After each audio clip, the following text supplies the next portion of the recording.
Okay students, आज हम पढ़ेंगे क्लास 10th की ज्योग्राफी का फर्स्ट चैप्टर। क्या है? संसाधन एवं विकास। संसाधन क्या होते हैं? संसाधन होते हैं रिसोर्सेज। हाँ, क्या होते हैं रिसोर्सेज? जो हमारे इस्तेमाल में आती हैं चीजें, जो हमारे जीवन को आसान बनाती है। हमारे चारों तरफ ऐसी सारी चीजें जो हमारे जीवन को आसान बनाती हैं, वो संसाधन कहलाती हैं। हमारे पर्यावरण में उपलब्ध प्रत्येक वस्तु जो हमारी आवश्यकताओं को पूरा करे, प्रयुक्त की जा सकती है, जिनको बनाने के लिए प्रौद्योगिकी उपलब्ध है, जो आर्थिक रूप से संभाव्य है, सांस्कृतिक रूप से मान्य है। अच्छा, ये तो हमने समझ लिया कि जो हमारी आवश्यकताओं को पूरा करे। जैसे आप इस मोबाइल में हमारा वीडियो देख रहे हैं, तो ये मोबाइल आपके लिए एक संसाधन है ना? मेरे लिए एक संसाधन है, क्योंकि मैं इस पे अपना वीडियो बना सकती हूँ। अच्छा, ये तो हमारी आवश्यकताएं पूरी करने वाली डेफिनेशन को जस्टिफाई कर रहा है। इसके बाद जिसको बनाने के लिए प्रौद्योगिकी उपलब्ध है, यानी कि जिन संसाधनों को बनाने के लिए प्रौद्योगिकी हमारे पास है, टेक्निक हमारे पास है। जैसे जो भी चीजें इस मोबाइल को बनाने के लिए चाहिए या इस बुक को बनाने के लिए चाहिए, वो हमारे पास है। जैसे ये कागज तो कहीं हमें मिलता नहीं है, प्रकृति में पेड़ों से बनाया जाता है। तो जैसे वहां से पेड़ से कौन कौन सी प्रोसेस से, कौन कौन सी मशीनों से गुजरता है, ये वो सारी टेक्निक्स हमारे पास हैं। तो वो भी एक संसाधन है, आर्थिक रूप से संभाव्य, यानी कि वो आर्थिक रूप से बहुत ज्यादा खर्चेलू ना हो। ऐसा ना हो कि इन्हें बनाने में इतना हमारा खर्च लग जाए कि उसे यूज करना हमारे लिए बहुत भारी पड़ जाए। और सांस्कृतिक रूप से मान्य भी हो, यानी कि हमारा समाज उसको स्वीकार भी करे। ठीक है, उसे हम संसाधन कहते हैं। हमारे पर्यावरण में उपलब्ध वस्तुओं की रूपांतरण प्रक्रिया प्रकृति, प्रौद्योगिकी और संस्थाओं के पारस्परिक क्रियात्मक संबंध में निहित है। जैसे क्या है? मानव क्या होता है? मानव के प्रकृति यानी भौतिक पर्यावरण, प्रौद्योगिकी और संस्थाएं, ये तीनों, हम इन तीनों से घिरे हुए, ये तीनों मिलके हमारे जीवन को आसान बनाती हैं। ठीक है, इन तीनों का आपस में संबंध भी होता है। भौतिक पर्यावरण तो जाहिर सी बात है, हमारे चारों तरफ जो भी चीजें उपलब्ध हैं, आकाश है, जमीन है, जल है, पेड़ है, पहाड़ है, ये सारी हमारी पर्यावरण है ना? अब क्या है? प्रौद्योगिकी, जो हमने उसको अपने सहूलियत के अनुसार, अपनी सुविधा के अनुसार, अपने हिसाब से ढालने के लिए जो भी टेक्निक को डेवलप किया है, प्रौद्योगिकी है। और संस्थाएं जैसे जो भी कंपनीज, फैक्ट्रीज, ये हमारा काम करती हैं, इसको हमारे लिए सुलभ बनाने के लिए वो हमारी संस्थाएं होती हैं।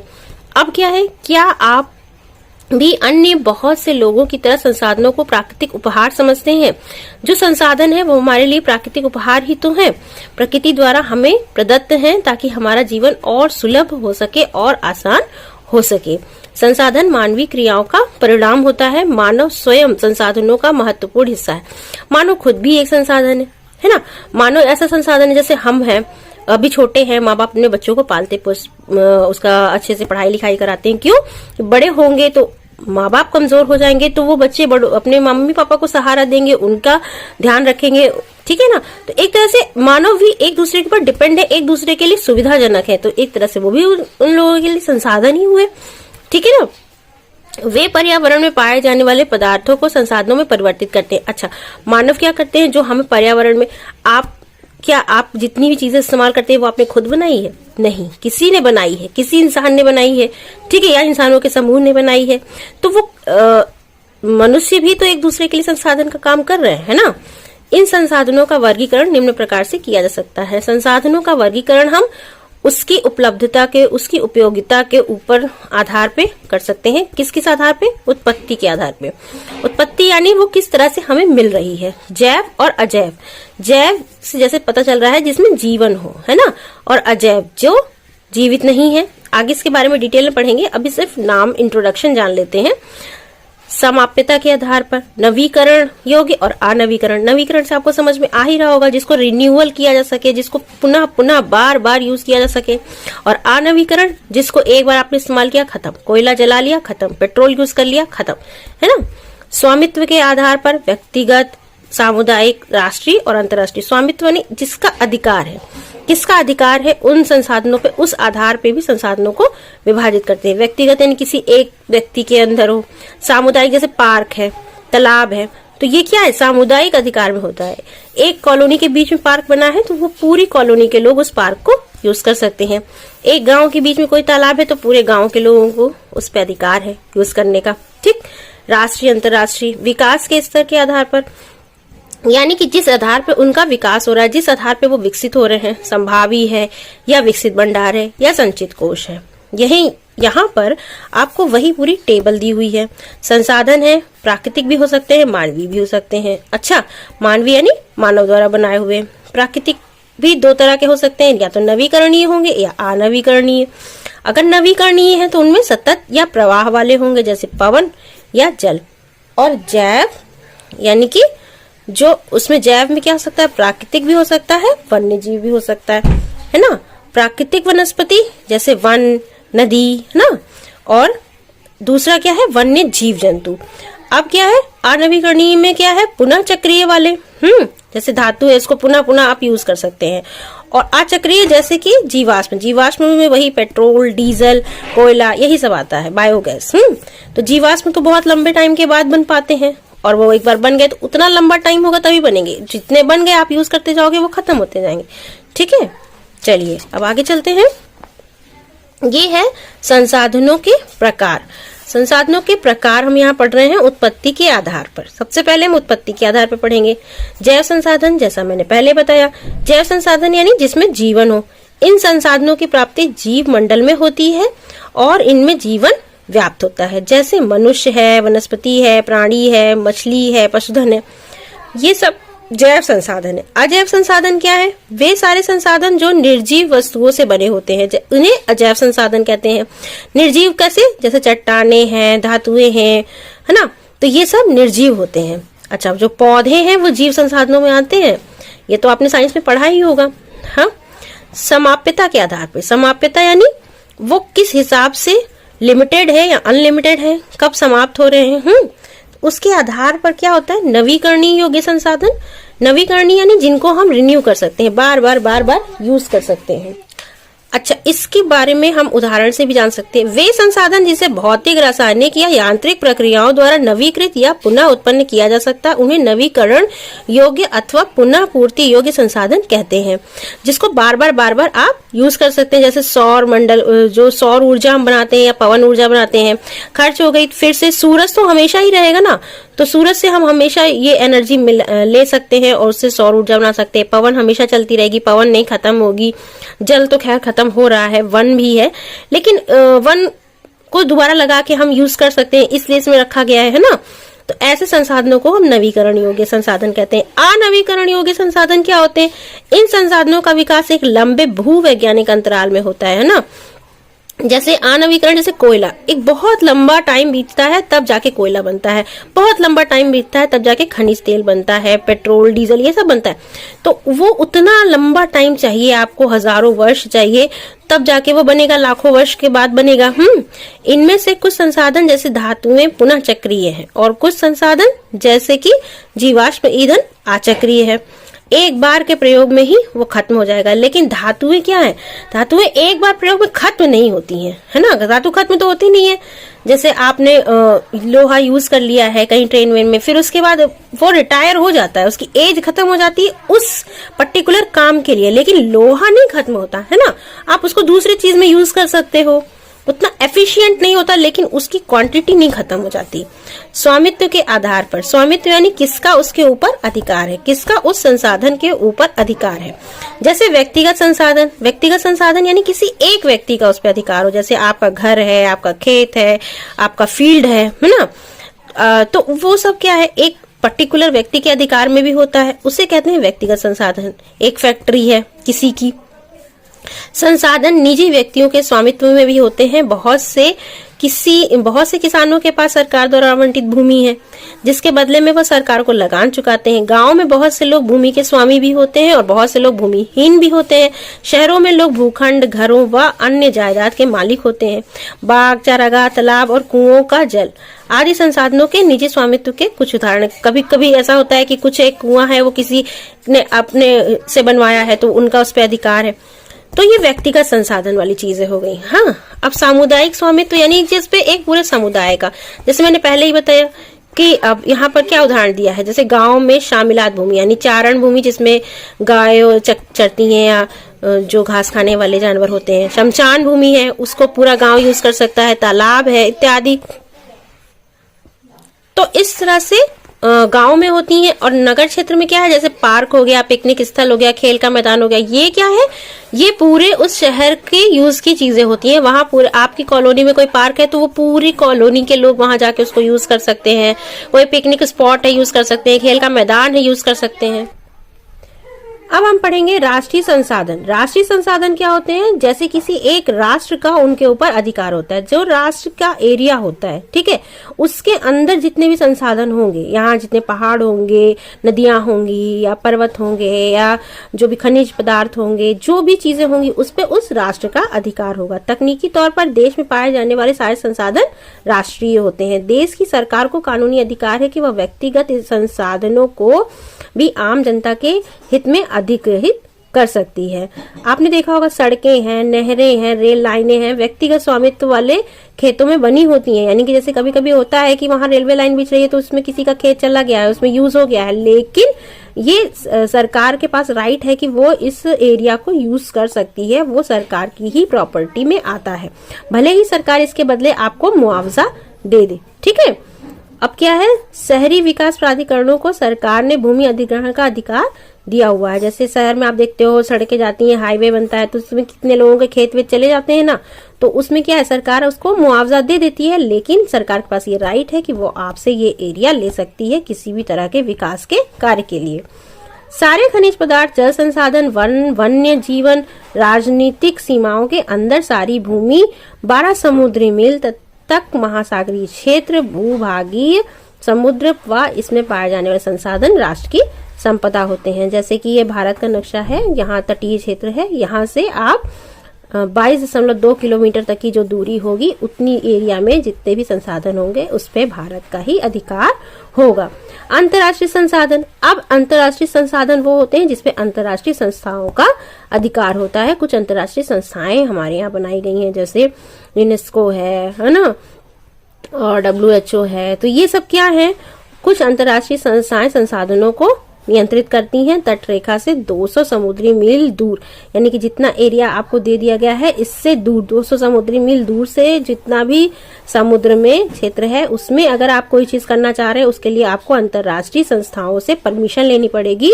उस पे किसी देश का अधिकार नहीं होता है। इन संसाधनों को अंतर्राष्ट्रीय संस्थाओं की सहमति के बिना उपयोग में नहीं लाया जा सकता है। विकास के स्तर के आधार पे, अब हम विकास के स्तर के आधार पे संसाधनों को डिवाइड करेंगे। जैसे संभावी संसाधन, संभावी, जैसे संभावी शब्द से ही पता चल रहा है कि जिनकी संभावना है, ऐसे संसाधन। अब इसको उदाहरण के रूप में हम समझे कि भारत के पश्चिमी भाग, विशेषकर राजस्थान और गुजरात में पवन और सौर ऊर्जा के संसाधनों की अपार संभावना है, परंतु हम इनका सही ढंग से उपयोग नहीं कर रहे हैं। वहां पर ये संसाधन तो उपलब्ध है, लेकिन वहां टेक्नोलॉजी हमने इतनी डेवलप नहीं की हुई है कि उसका अच्छे से उपयोग कर सके। यानी संसाधन की संभावना है, वो संभावी संसाधन में आते हैं। ठीक है। अब क्या है, विकसित संसाधन। ऐसे संसाधन जिसे हमने विकसित कर लिया है या हमने पा लिया है, वे संसाधन जिनका सर्वेक्षण किया जा चुका है और उनके उपयोग की गुणवत्ता और मात्रा निर्धारित की जा चुकी है, विकसित संसाधन कहलाते हैं। संसाधनों का विकास प्रौद्योगिकी और उनकी संभाव्यता के स्तर पर निर्भर करता है। अब क्या है, आपके पास संसाधन है, विकसित संसाधन में क्या है, आपके पास संसाधन है, आपने उसका पता लगा लिया, आपको कैसे यूज करना है, तो अब आप वहां टेक्नोलॉजी भी डेवलप कर चुके हैं और उसको यूज कर रहे हैं। ऐसे होते हैं विकसित संसाधन। आप वो विकसित हो चुके हैं, वो यूज के लिए उनका खनन किया जा रहा है। ठीक है, वहां प्रौद्योगिकी भी डेवलप कर ली गई है। अब भंडार। भंडार क्या है, पर्यावरण में उपलब्ध वे पदार्थ जो मानव की आवश्यकताओं की पूर्ति कर सकते हैं, परंतु उपयुक्त प्रौद्योगिकी के अभाव में उनकी पहुंच से बाहर है। जैसे आपके पास है भंडार, यानी कि हमारे पास संसाधन है, लेकिन हमारे पास ऐसी टेक्नोलॉजी नहीं है कि हम उसको यूज कर सकें।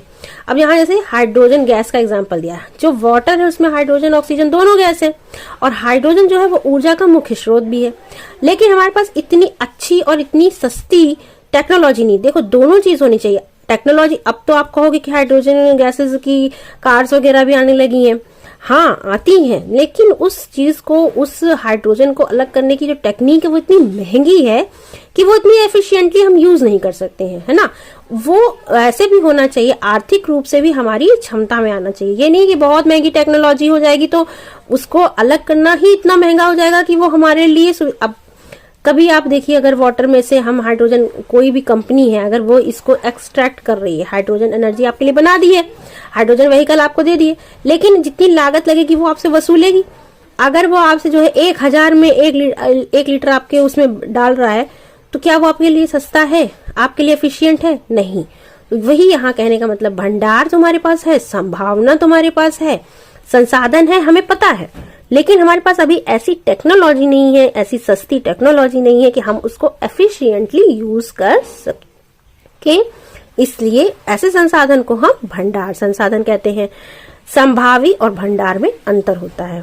संभावी वो जो हर तरीके से ठीक है, सस्ती भी है, सब कुछ है, लेकिन हम वहां पर क्योंकि टेक्नोलॉजी अभी हमने डेवलप नहीं की है, या हम उसे किसी भी कारणों से यूज नहीं कर रहे हैं, या हम अभी लगता है कि हमें इतनी जरूरत नहीं है, तो वो। अब संचित कोष क्या है? संचित कोष है कि संसाधन भंडार का ही एक हिस्सा है, भंडार का ही एक हिस्सा है। कहने का मतलब ये है कि हमारे पास एनर्जी है, लेकिन अभी हमको ये लग रहा है कि अभी हमको इतना ज्यादा यूज करने की जरूरत नहीं है, या इतनी ज्यादा जरूरत नहीं है, तो वो संचित कोष में है। ठीक ना? जैसे कि नदियों के जल को विद्युत पैदा करने के लिए प्रयुक्त किया जा सकता है, लेकिन अभी हमें इतनी जरूरत नहीं है ना? इसलिए वो संचित कोष में है। संसाधनों का विकास। अब संसाधनों का विकास करना हमारे लिए क्यों जरूरी है? संसाधनों का विकास करना हमारे लिए इसलिए जरूरी है क्योंकि ये हमारे जीवन को बहुत सुगम बना देता है, और इसलिए भी जरूरी है क्योंकि जब संसाधन है, ठीक है, जो बहुत रईस लोग हैं वो लोग क्या है, अमीर लोग उसको ऑक्यूपाई कर लेते हैं, ले लेते हैं, तो गरीबों की पहुंच से दूर हो जाता है। अब इस तरह से जो है एक जो वर्गीकरण होना चाहिए, जो संसाधनों का सुलभ होना चाहिए या पहुंच होनी चाहिए, वो सब तक होनी चाहिए, लेकिन सब तक नहीं पहुंच पाता है।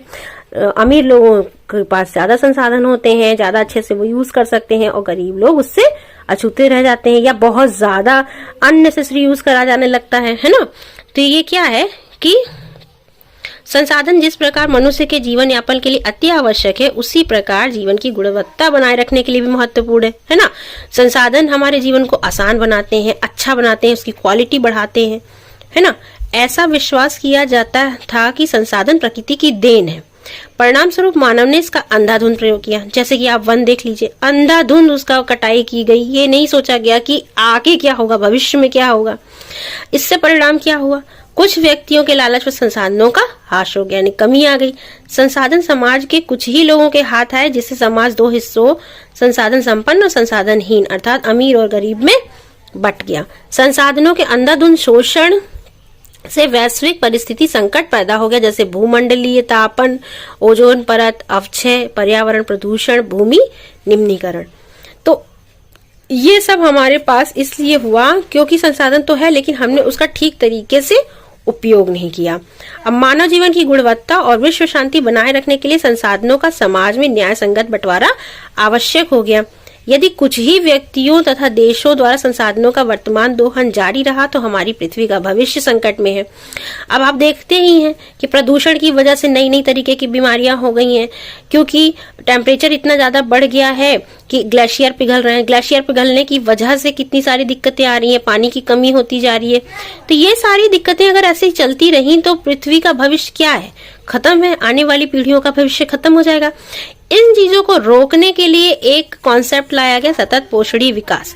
यानी कि आप सतत विकास कीजिए, लेकिन एक रेशियो में कीजिए, ऐसे कीजिए कि पर्यावरण को नुकसान भी ना पहुंचे और आपका काम भी हो जाए। इसको कहते हैं सतत पोषणीय विकास। यानी कि सतत पोषणीय आर्थिक विकास का अर्थ है कि विकास पर्यावरण को बिना नुकसान पहुंचाए हो और वर्तमान विकास की प्रक्रिया भविष्य की पीढ़ियों की आवश्यकता की अवहेलना ना करे। आप इतना पानी भी ना यूज कर लीजिए अननेसेसरी कि भविष्य के लिए बचे ही ना। आप इतना वन ना काट लीजिए अपने लिए कि भविष्य में पेड़ों का अभाव हो जाए, वनों का अभाव हो जाए, जल का अभाव हो जाए, वनस्पति का अभाव हो जाए, है ना? इतना ज्यादा कोयला खत्म ना कर दीजिए। कोयला तो देखिए, कोयला है, पेट्रोल है, डीजल है, ये सब तो अनवीकरणीय संसाधन है, ये तो होंगे ही नहीं, पैदा ही बनाए ही नहीं जा पाएंगे। तो ऐसे संसाधनों को धीरे धीरे यूज करिए, जरूरत के हिसाब से यूज करिए, ताकि आने वाली पीढ़ियां भी इसका लाभ उठा सके। इसको कहते हैं सतत पोषणीय विकास। रियो डी जेनेरो पृथ्वी सम्मेलन 1992, ये एक ऐसा सम्मेलन था जो ब्राजील में किया गया था। कब? जून 1992 में, जिसमें 100 से भी अधिक राष्ट्र अध्यक्ष ब्राजील के शहर ये रियो डी जेनेरो क्या है? ब्राजील का एक शहर है, में प्रथम अंतर्राष्ट्रीय पृथ्वी सम्मेलन में एकत्रित हुए थे। किस लिए? इसीलिए कि ये जो हम दोहन कर रहे हैं ये ऐसे ही चलता रहा तो भविष्य के लिए कुछ भी नहीं बचेगा। भविष्य के लिए, आने वाली पीढ़ियों के लिए सतत पोषणीय विकास का कॉन्सेप्ट अपनाया जाए, इवनली संसाधनों का डिस्ट्रीब्यूशन हो, कुछ ही लोग उस पर ना राज करके बैठ जाएं और कुछ लोग संसाधन विहीन हो जाएं। इन सारी चीजों पर डिस्कस करने के लिए, इन सारी चीजों के लिए पॉलिसी बनाने के लिए एक सम्मेलन किया गया था ब्राजील में, जिसको कहते हैं रियो डी जेनेरो पृथ्वी सम्मेलन 1992, जिसमें यही सारी चीजें बिंदुवार बनाई गई, जिसे कहा गया एजेंडा 21। ठीक है, एजेंडा 21 यही सब था कि जिसमें ये सारी चीजें डिस्कस की जाएं, ये सारे नियम बनाए जाएं, जिससे संसाधनों का नियम से और लॉजिक तरीके से, न्यायपूर्ण तरीके से इस्तेमाल किया जा सके। ठीक है, अब संसाधन का नियोजन क्या होता है? संसाधन का नियोजन, जैसे कि संसाधन आपके पास उपलब्ध है तो उसको आपको यूज कैसे करना है, उसकी प्लानिंग है ना। प्लानिंग के बिना तो कोई काम नहीं हो सकता। आप प्लानिंग के बिना कोई काम करेंगे तो वो निश्चित है गलत होगा। इसलिए जो है संसाधन को, जैसे अब हर जगह अलग अलग तरह के संसाधन मिलते हैं, है ना। कहीं सोना पाया जाता है तो कहीं कोयला पाया जाता है तो कहीं तेल पाया जाता है, कहीं बहुत पानी है, जैसे गुजरात और राजस्थान का आपने उदाहरण देखा, वहां सौर ऊर्जा, पवन ऊर्जा के प्रचुर मात्रा में उपलब्धता है ना।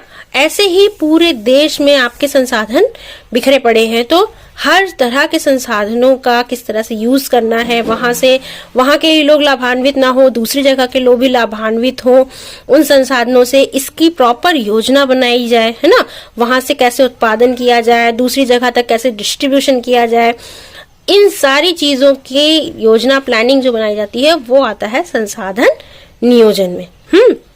अब भारत में संसाधन नियोजन वही होता है, भारत में भी संसाधन नियोजन या किसी भी देश में, तो हम भारत में रहते हैं इसलिए यहाँ का पढ़ेंगे।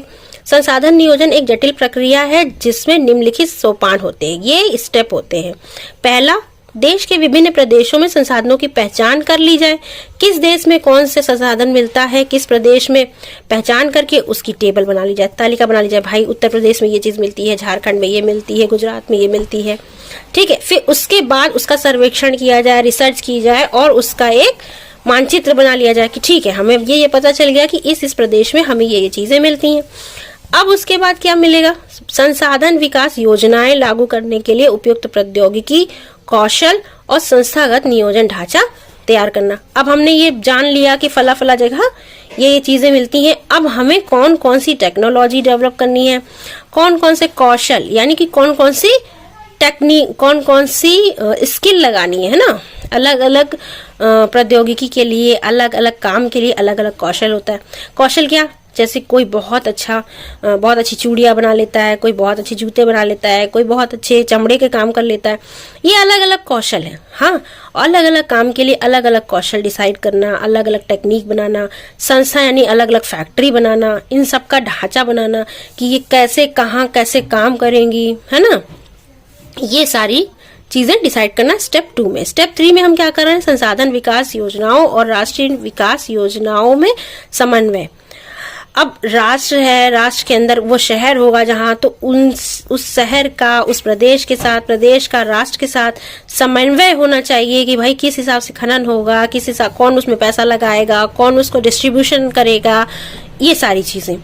फिर स्वाधीनता के बाद भारत में संसाधन नियोजन उद्देश्य की पूर्ति के लिए प्रथम पंचवर्षीय योजनाओं से ही प्रयास किए जाने लगे हैं। अब क्या है? किसी क्षेत्र के विकास के लिए संसाधनों की उपलब्धता एक आवश्यक शर्त है, परंतु प्रौद्योगिकी और संस्थाओं की तदनुरूपी परिवर्तनों के अभाव में मात्र संसाधनों की उपलब्धता से ही विकास संभव नहीं है। अब कोई भी क्षेत्र कब डेवलप होगा? जब उसके पास कोई संसाधन होगा, है ना। कोई भी इंसान हो, उसकी वैल्यू कब होती है? जब उसके पास कोई कला हो, है। अगर उसके पास कुछ कला ही नहीं है, कोई टैलेंट ही नहीं है, तो उसकी क्या वैल्यू होगी? उसको ग्रो करने के लिए आप पढ़ क्यों रहे हो? क्यों पढ़ रहे हो? क्योंकि आपको कुछ चाहिए, आपको अपने अंदर कुछ बनाना है, गुण विकसित करना है ना। आप अभी पढ़ोगे, हाई स्कूल पास करोगे, इंटर में आप कोई स्पेसिफिक सब्जेक्ट लोगे, फिर ग्रेजुएशन में किसी स्पेसिफिक सब्जेक्ट से ग्रेजुएशन करोगे, ताकि आपके पास एक स्पेसिफिक टैलेंट आए। वैसे ही कोई एक निश्चित क्षेत्र में जब संसाधन होगा तभी वो डेवलप कर पाएगा, है ना। लेकिन सिर्फ संसाधन होने से डेवलप नहीं करेगा, उसके साथ ही प्रौद्योगिकी भी। आप पढ़ लोगे तो इससे आपका जीवन नहीं भला हो जाएगा। आप पढ़ोगे लिखोगे, उसके बाद आपको स्कोप चाहिए, आपको जॉब ऑफर चाहिए, फिर आप वहां पर अप्लाई करोगे, या आप कोई बिजनेस कर रहे हो तो आपको एक मार्केट चाहिए, एक एरिया चाहिए, है ना। अपनी स्किल को एग्जीक्यूट करने के लिए भी आपको दूसरों पे डिपेंड आप है ना। आप बहुत ही पढ़ लेंगे लेकिन आप कुछ नहीं कर सक रहे हैं, या कहीं न जॉब अगर ऑफर नहीं आ रहा है, किसी कंपनी से नहीं आ रहा है, सरकार से नहीं आ रहा है, आपने बहुत डिग्री ले रखी, क्या कर पाओगे? नहीं कर पाओगे कुछ भी।